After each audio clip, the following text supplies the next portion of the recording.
राधे राधे दोस्तों, मैं गौरव शर्मा फिर से आपके साथ। दोस्तों, क्या आप जानते हैं कि आपकी कीमत क्या है?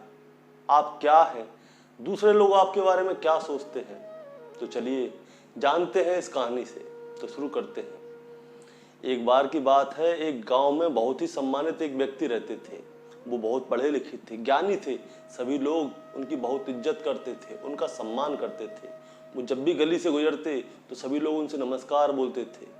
और उन सब के बाद उनके एक पिताजी थे जो कि उनकी हमेशा बुराई करते थे। वो कहते थे, अरे अभी तो ये बच्चा है, ये क्या जानता है, इसको कुछ भी नहीं मालूम। उस बेटे को बहुत दुख होता था। वो कहता था, सारा समाज तो मेरा सम्मान कर रहा है, लेकिन एक मेरे पिताजी ही हैं जो मेरा हमेशा बेइज्जती करते रहते हैं, मेरा अपमान करते हैं। उसको ये बात बहुत बुरी लगती थी। उसने सोचा, क्यों ना मैं आज अपने पिताजी को कुल्हाड़ी से मार के ख़त्म कर दूं। तो जैसे ही वो कुल्हाड़ी लेकर जाता है तो वो सुनता है कि उसके माता पिता अपने कमरे में बैठ के बातें कर रहे होते हैं। उसकी माताजी बोलती हैं कि सारा समाज, सारा शहर आपके बेटे की कितनी इज्जत करता है, वो कितना बुद्धिमान है, कोई भी गलत काम नहीं करता, सभी लोग उसकी बहुत इज्जत करते हैं। और एक आप हैं, आप हमेशा उसका अपमान करते रहते हैं। उसको पता है ये बात बहुत बुरी लगती है। तो उसके पिताजी बोलते हैं कि मेरे बेटे जैसा तो दुनिया में कोई बेटा है ही नहीं। वो जितना बुद्धिमान है उतना बुद्धिमान तो पूरे गांव में कोई नहीं है। इतना अच्छा बेटा तो किसी को कभी मिला ही नहीं। मैं उसकी बहुत इज्जत करता हूँ, लेकिन मैं उसके मुंह पे उसकी कभी तारीफ नहीं करता। अगर मैं उसकी तारीफ उसके मुंह पे कर दूंगा तो उसको घमंड आ जाएगा, वो बिगड़ जाएगा, वो बुरे रास्ते पे पहुंच जाएगा। इसलिए मैं कभी उसके मुंह पे उसकी तारीफ नहीं करता, हमेशा उसके पीठ के पीछे से करता हूँ। मैं जितनी तारीफ करता हूँ उसकी उतनी तो तुम भी नहीं करती होगी किसी से। ये बात उनका बेटा वहाँ पे चुपचाप बैठ के सुन रहा होता है। उसको अंदर से बहुत गिलानी होती है, अरे मेरे पिताजी तो इतने अच्छे हैं और मैं आज उनका कत्ल करने जा रहा था। उसको ये सोच के ही बहुत बुरा लगा। उसने तुरंत अपनी कुल्हाड़ी नीचे डाली और अपने पिताजी के पास जाता है, उनके चरणों में पड़ जाता है और बोलता है, पिताजी मेरे से बहुत बड़ी गलती हो गई।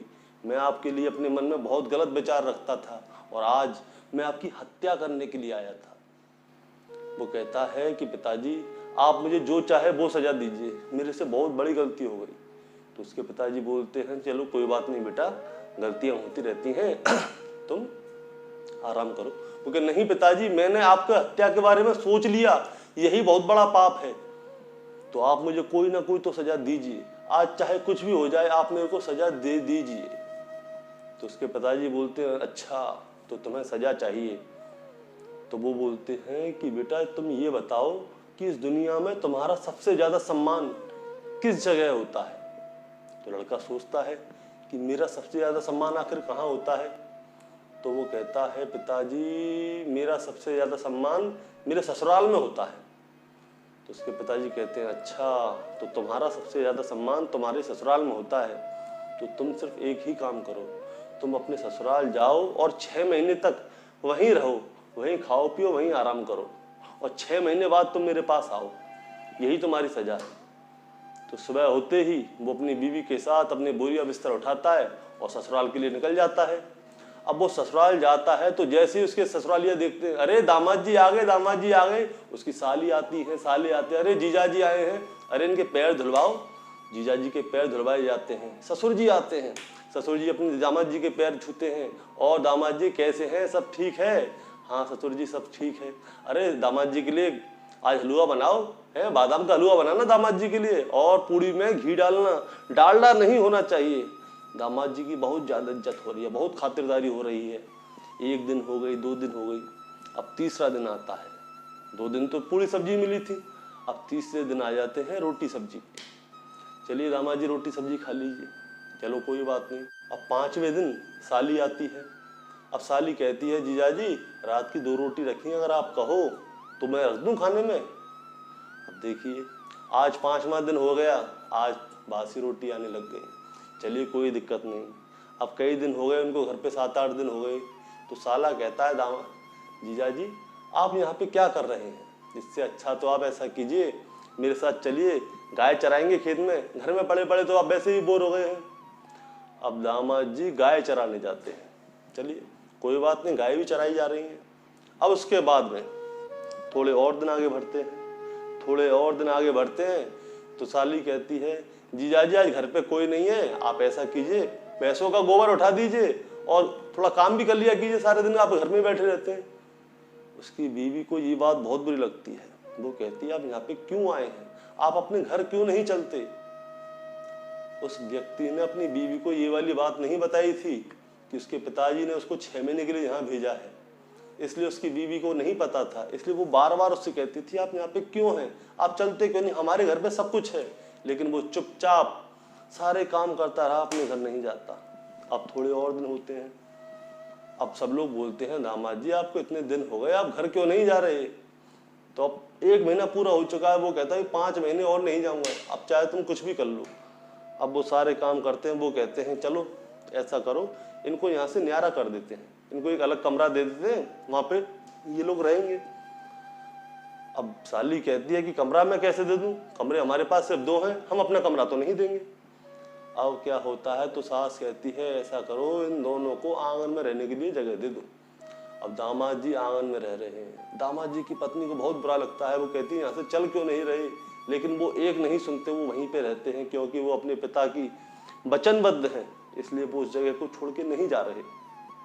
चलिए अब क्या होता है, अब एक दिन की बात है, दामाद जी एक पत्ते पे श्लोक बना रहे होते हैं। तो उसकी बीवी उसके पास आती है कि आप ये क्या कर रहे हैं। वो कहते हैं कि मैं एक श्लोक बना रहा हूँ।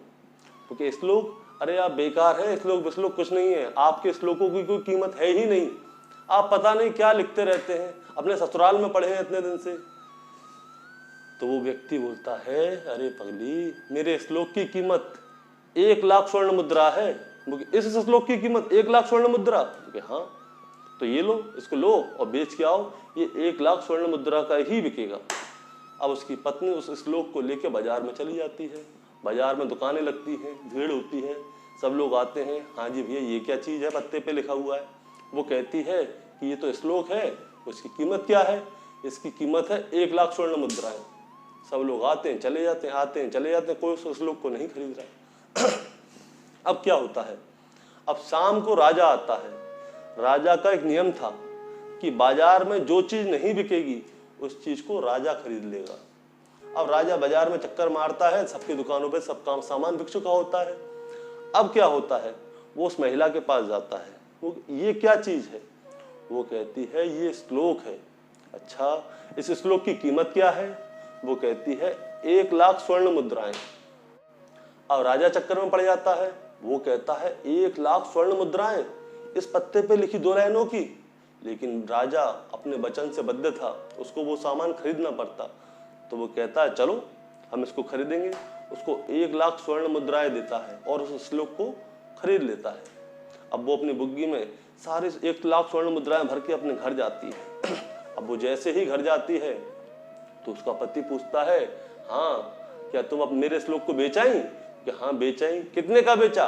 वो कहती है 1 लाख स्वर्ण मुद्राओं का। जैसे ही 1 लाख स्वर्ण मुद्राओं का नाम सुनते हैं तो उसके ससुर जी इधर से, साली इधर से, दामाद इधर से, सब लोग उधर से आ रहे हैं। सास ससुर साले सब लोग आ चुके। अरे दामाद जी आपके पास 1 लाख स्वर्ण मुद्राएं हैं। जैसे ही उनके पास पैसा है, अरे छोड़ो छोड़ो दामाद जी गोबर उठाते हैं। अरे छोड़ो, कोई तो गोबर नहीं उठाएंगे, आप यहाँ पे हलवा पूड़ी खाइए, आराम कीजिए। एक चीज देखिए दोस्तों, जैसे ही पैसा आया दामाद जी की इज्जत दोबारा से चालू हो गई। इसीलिए कहते हैं कि जब पैसा आता है तो इज्जत भी आती है, और जब पैसा चला जाता है तो इज्जत भी चली जाती है, क्योंकि इज्जत आपके पैसे की है ना कि आपकी। अब चलते हैं आगे, कोई बात नहीं। अब राजा क्या करता है, उसको श्लोक को एक फ्रेम में मड़वा के अपने राज सिंहासन के पीछे लगा देता है, ताकि लोगों को वो दिखा सके कि ये देखो हम ऐसे राजा हैं, एक श्लोक की कीमत 1 लाख स्वर्ण मुद्राएं भी दे सकते हैं। उसका बेटा उससे बहुत चिढ़ता था कि राजा अपने सारे पैसों को बर्बाद किए जा रहा है, जनता में लुटाया जा रहा है, तो क्यों ना मैं ऐसा करूं, अपने बाप की गर्दन को तलवार से काट दूं और दूसरे दिन मैं राजा बन जाऊं। अब ऐसा ही होता है। अब राजा साहब सो रहे हैं। अब उनका बेटा तलवार लेके जैसे ही आता है तो उसकी निगाह उस श्लोक पे पड़ जाती है। वो उस श्लोक को पढ़ता है। उस श्लोक में लिखा होता है, जो आपको मैं हिंदी में बताऊंगा। उस श्लोक में लिखा होता है कि इंसान को अपना कर्म, अपनी सत्यता, अपना धर्म कभी नहीं छोड़ना चाहिए, और भी बहुत सारी बातें लिखी थी जो कि बहुत अच्छी अच्छी बातें थी। उसमें लिखा था कि आपको अपना धर्म कभी नहीं छोड़ना चाहिए, आपको अपने परिवार की सेवा करनी चाहिए। वो अंदर ही अंदर सोचता है तो उसको बड़ी गिलानी होती है। उसकी तलवार उसके हाथ से छूट जाती है। जैसे ही तलवार नीचे गिरती है तो राजा की नींद खुल जाती है। राजा कहता है, बेटा इतनी रात को तुम तलवार लेके कहाँ घूम रहे हो? तो वो कहता है, पिताजी मैं माफ़ी चाहता हूँ, मैं आपकी हत्या करने आया था, लेकिन मेरी निगाह इस श्लोक पे पड़ गई और इस श्लोक को देख के मेरा मन बदल गया। मैं चाहता था कि मैं आपको मार के राजा बन जाऊँ, मैं माफ़ी चाहता हूँ, मेरे से बहुत बड़ी गलती हो गई। तो राजा कहता है, कोई बात नहीं बेटा, तुम्हें अपनी गलती का पश्चाताप तो हुआ। तब राजा उस श्लोक की तरफ देखता है और सोचता है कि 1 लाख रुपए का मैंने ये श्लोक खरीदा था, ये कोई घाटे का सौदा नहीं था। इस श्लोक की वजह से ही आज मेरी जान बची है। तो वो कहता है कि जिसने भी ये श्लोक लिखा है उसको सुबह राज दरबार में बुलाया जाए। अब राज दरबार में उसको बुलाया जाता है, उसका बहुत सम्मान किया जाता है, उसको धन धान से परिपूर्ण किया जाता है और उसको वहां से भेज दिया जाता है। इस प्रकार वो 6 महीने अपने ससुराल में काट के अपने घर चले जाते हैं। तो दोस्तों, आपने देखा इस कहानी से हम लोग क्या सीखे? इस कहानी से हम सीखे कि हम लोग सभी लोग एक भ्रम में जी रहे हैं कि हमें लगता है कि वो हमारी इज्जत कर रहा है और वो हमारी बेइज्जती कर रहा है। ऐसा कुछ है ही नहीं। सम्मान और बेइज्जती ये तो हमारी सोच के ऊपर है। कोई हमारा सम्मान नहीं करता और ना ही कोई हमारी बेइज्जती करता है। ये तो हमारी सोच है। आप मान के चलिए, अगर कोई आपकी इज्जत करता है तो आप उसके साथ 2-4 घंटे बैठ जाइए, आपको पता चल जाएगा कि आपकी क्या इज्जत है। इज्जत सिर्फ 2 मिनट के लिए होती है, उसके बाद में सब कुछ भूल जाते हैं। आपको सिर्फ अपना कर्म करना चाहिए, अपनी पूजा करनी चाहिए और अपने कर्म में कर्मनिष्ठ होकर लगना चाहिए। तो बोलिए राधे राधे। दोस्तों, अगर कहानी अच्छी लगी हो तो चैनल को सब्सक्राइब कर दीजिएगा, एक छोटा सा लाइक मार दीजिएगा।